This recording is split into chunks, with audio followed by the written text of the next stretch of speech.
Hey, good morning guys. So today we're going to be doing front and rear brakes on a 2014 Toyota Highlander limited edition. We got ourselves a set of Power Stop Evolution Z23 rear brake rotors and pads. Actually, these might be the front pads, I'm not sure, but either way, we got the parts for the front over there in that box.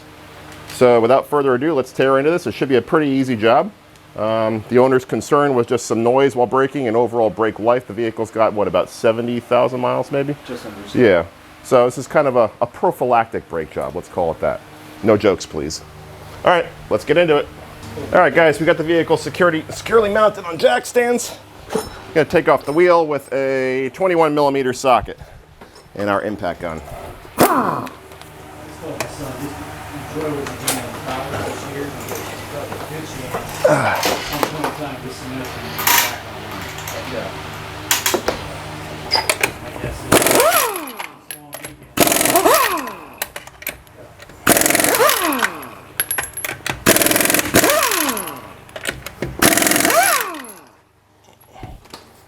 Okay, take your tire off. Now would be a great time to take it outside and clean it. Okay, next you're going to want to remove your caliper bolts. They are 14s. You got one on the top here, one on the bottom. They're not on too tight, so you should be able to use a small 3/8 ratchet to break them loose. Remember, righty tighty, lefty loosey. I think they're about 20 foot-pounds or so.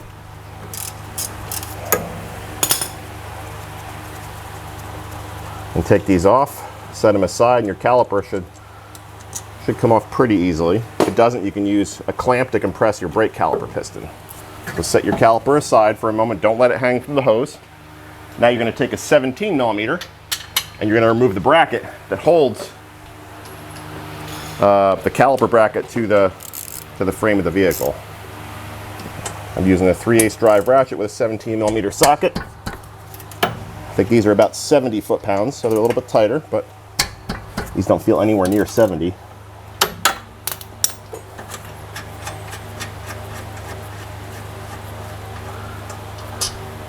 One bolt and one on the bottom, and this bracket should fall right off.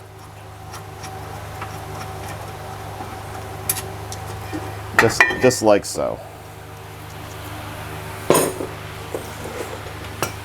Now make sure your caliper is still secure. We'll get our hammer and we'll start to tap the brake rotor off. You might want to wear hearing protection for this because it can get a little noisy.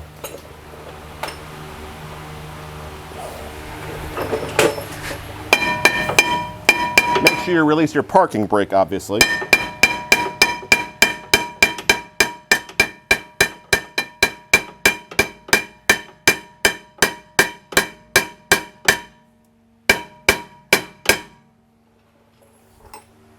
Sometimes it also helps to strike near the center here because you can see there's some corrosion here.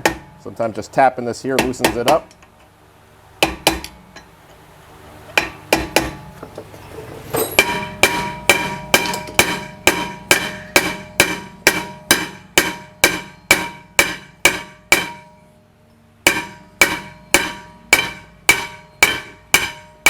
There we go.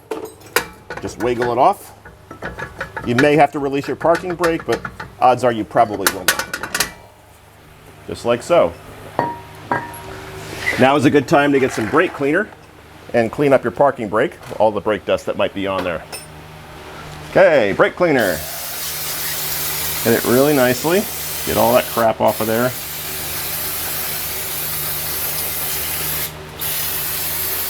You'll find on most vehicles the parking brake looks unused, as it does on this vehicle. A lot of people don't like parking brakes, not uncommon. Now let's take our caliper bracket assembly to the workbench and we'll kind of tune this thing up a bit. First I'm going to clean it off with brake cleaner though. What do I always say? We don't like working on dirty parts.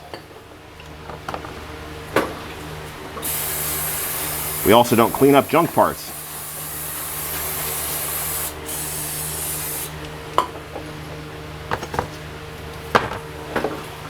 One more hit. There we go. To the workbench. All right, guys, so we got our caliper bracket on the bench here. What I like to do is I like to take these slide pins out, because quite often they're not really well lubricated, as is this one. This one's pretty tight. Jeez. So I take those out. I usually wipe all the grease off of them. And then I'll use some of this Permatex brake caliper lube, and I'll put a fresh coat of lube on them. Yeah, I know, I said lube. No jokes, please. Or keep them to yourself.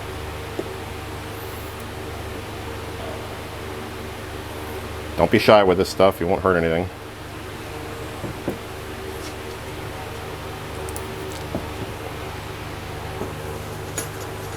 I think it's almost time for a glove change. I'll leave you guys a link to this stuff in the description, as well as the brake kit that we're using in this video. I think it fits 2014 to 2018, but don't hold me to that. I think this was the first year of this body style. Yep. The owner is confirming. So now these move nice and freely. Take your old pads out. Now here's something to take note of. I saw this on the other side too. Notice how this bracket is slid over.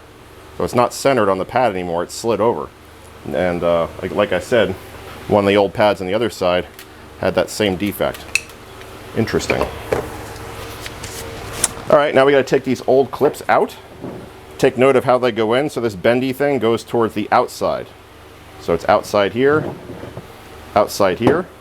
and your kit should come with 4 brand new ones. So we'll just pry these out.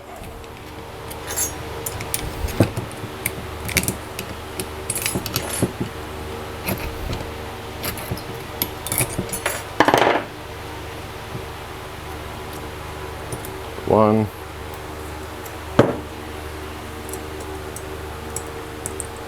Two. Do the other side.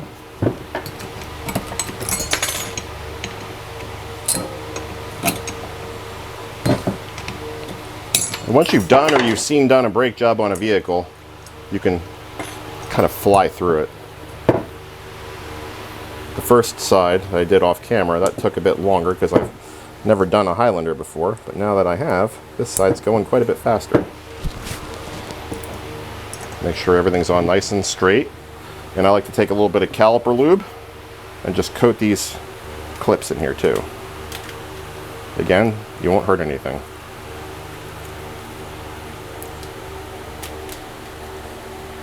Sorry, cameraman, I'm making you work. All right, and just visually inspect the rest of this for cracks or any other signs of obvious damage. If you see any, replace the bracket.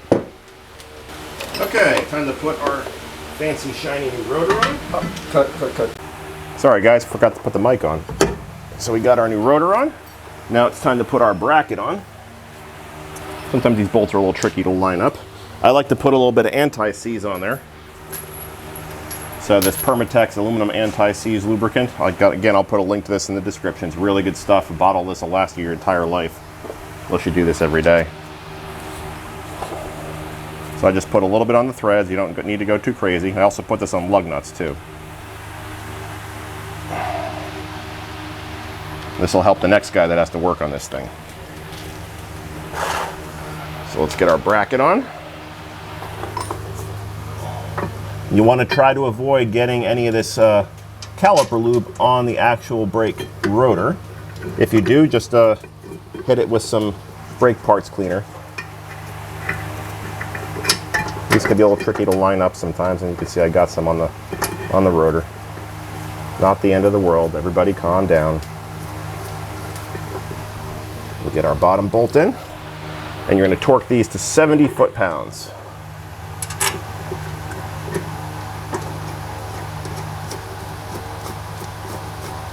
Again, with your 17mm socket.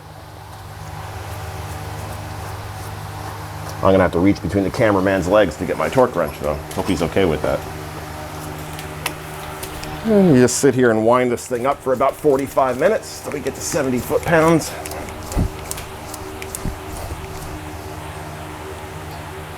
Make sure you get a torque wrench that you can read, because mine's about 47,000 years old. I think it's probably one of the first torque wrenches ever invented. And remember, righty-tighty, lefty-loosey.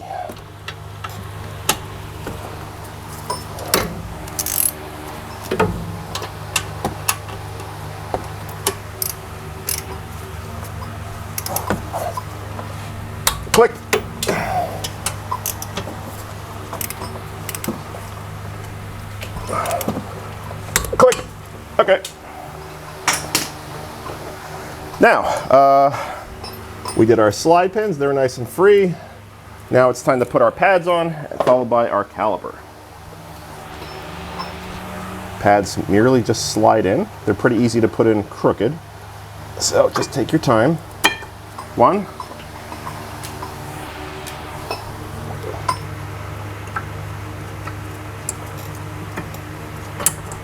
Back one could be a bit of a bear.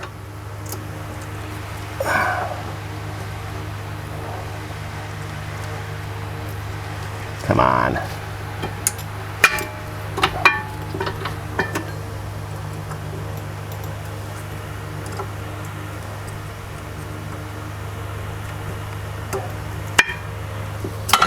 Whoops. Don't drop the brake pads. Cut. Okay, so I got the back pad on. I'm gonna hit the whole thing with a little bit of brake parts cleaner, just because I'm sure I got some stuff on everywhere, like you can see right here. You don't want that grease on there.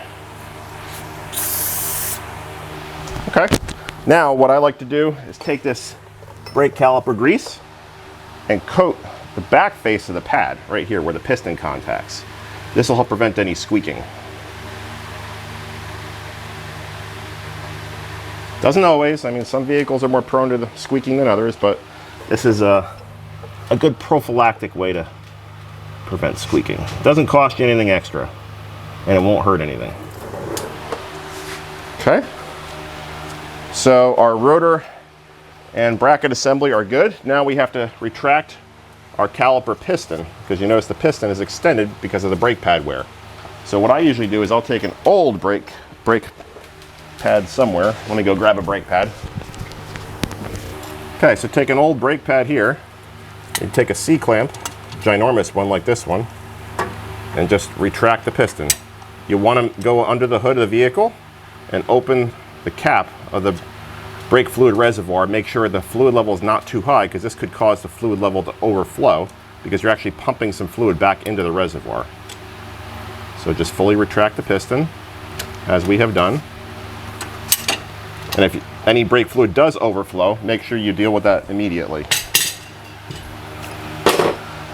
Now we're ready to put our caliper assembly back on, like so. And we're going to take our caliper bolts, hit them with a little bit of anti-seize. Again, doesn't take a lot. Screw them in by hand, and these will get torqued to 20 foot-pounds.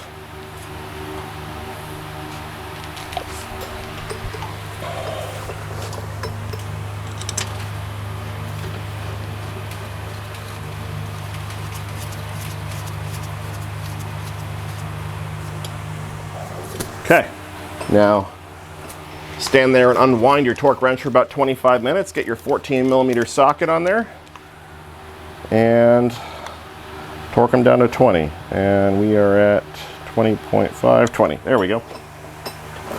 And where did my 14mm socket go? I know it's around here somewhere. Oh, cameraman grabbed it. Thank you, cameraman. Man, I need to hire this cameraman.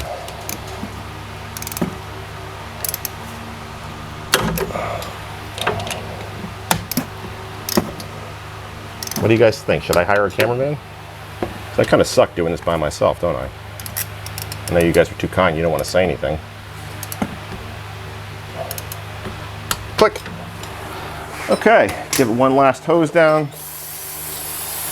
Put a little bit of anti-seize on wheel studs, and put your wheel back on. And there really isn't much to this, guys. I mean, now that I've done a brake job or rear brake job on this vehicle, I could probably do one side, not filming, in half an hour, maybe less. Okay, let's put the wheel back on. You can pause. Okay, time to put our wheel back on. This is pretty easy, usually. I find it's best to put wheels back on holding the wheel up with my legs, as you see here. especially on this vehicle, because I don't know, getting the alignment right is a little tough. This makes it a little bit easier. So I usually do one on the top, one on the bottom, and then I just fill in around the edges. And I'm just doing a couple threads for now. Then we'll buzz the rest on with the impact gun. Missing one lug nut. Am I sitting on it? Oh, nope. One would hope I would feel it if I was sitting on it, right? That's what she said. So I'm gonna lightly buzz them on with the impact. Then I'll hit him for real.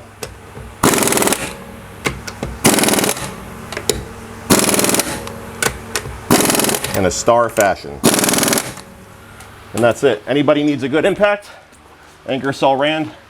This is a really old one. I forget the model number, but I'll dig it up and I'll leave you guys a link in the description. This is the last 1/2-inch impact gun you will ever have to buy. Don't go to Lowe's, Home Depot, or Harbor Freight and buy those Chinese pieces of junk. This is a really good impact gun. All right, let's drop the vehicle, and then I guess we'll take it for a test drive. Now, before you get all excited and go driving and kill yourself, I want you to make sure you go in the vehicle and you pump the brakes, because since we compressed that caliper piston, a lot of the brake fluid is back in the reservoir. You need to pump the brakes to send the brake fluid back to the calipers. So pump the brakes until you feel a lot of resistance, then you can stop, then you can go for a test drive. Now, there is a brake bedding procedure. I'm going off memory, it's been a while, but I think the Bendix procedure is 30 stops from 30 miles an hour to a stop, waiting 30 seconds in between each one.